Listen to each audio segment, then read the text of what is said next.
No, it's okay. So, okay, you're going across. So I'm going across and I'm pulling it towards the material, but I'm not going to let this touch the material. I'm going to keep it at a little bit of an angle. Okay. Here we go.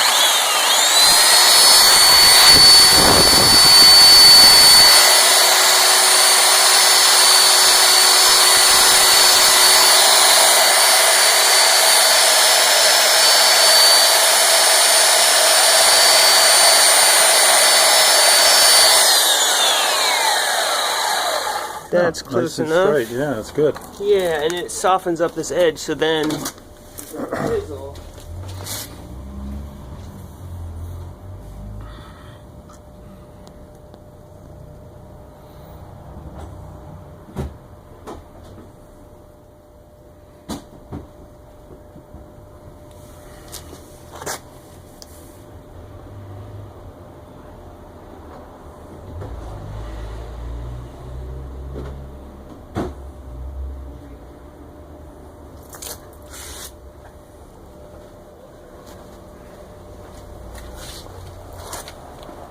Welcome to Santa Cruz. Mm-hmm. Okay. Alright, and then this chisel's obviously all rusty, but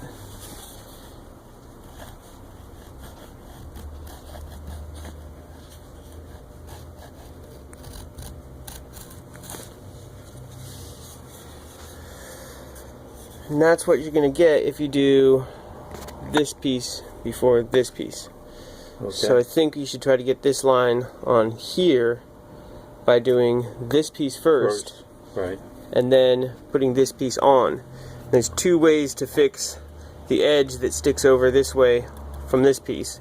You can take the whole thing and run it through a saw and table saw and not, you know, change this thickness at all, and kind of get it off there. And then you can, I wouldn't belt sand it because belt sanding is going to probably get rid of the veneer real fast, but let's try. Not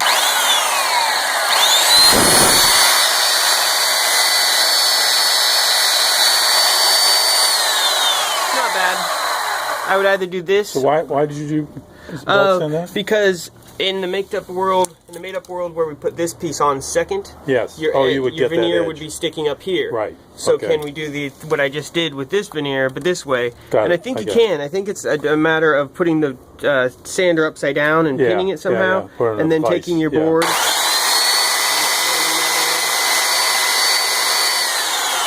And beautifying it. If you find yourself going through, which you probably will because it's just kind of aggressive for the job, get it real close with a vibrator, like not a dual action, but like just a square vibrator. Or you can get a DA and make sure that your orbital's going the right direction and not pulling the piece up on this side. But yeah, I just do that by hand. And then as soon as you get it close, or close enough to where you're just peeling off glue, peel off the glue. This glue is actually holding a spot in this board. It's holding that spot.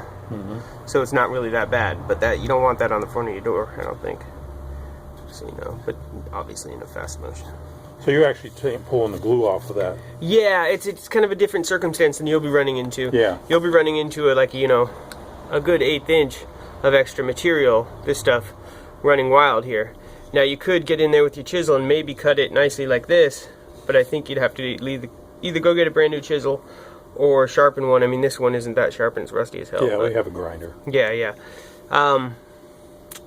Your tool might be able to do it, but if it's leaving edges like this... I don't know if that's the case. Okay. Because he was experimenting before we bought the tool, so... Oh, okay, okay. Yeah, oh, here's an edge. We can give it a whirl. I mean, this is a width grain going the right direction of the grain, so it's going to be easier, but... it gets it pretty close.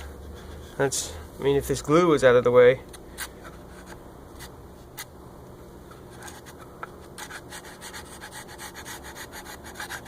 I wouldn't do gyrating like that. That's not the greatest way to chisel, but if you had a long edge and you just went, yeah, you could probably get it pretty good. Okay, good. Yeah. Good. Okay, great. Say goodbye, Chad. Bye, Norm.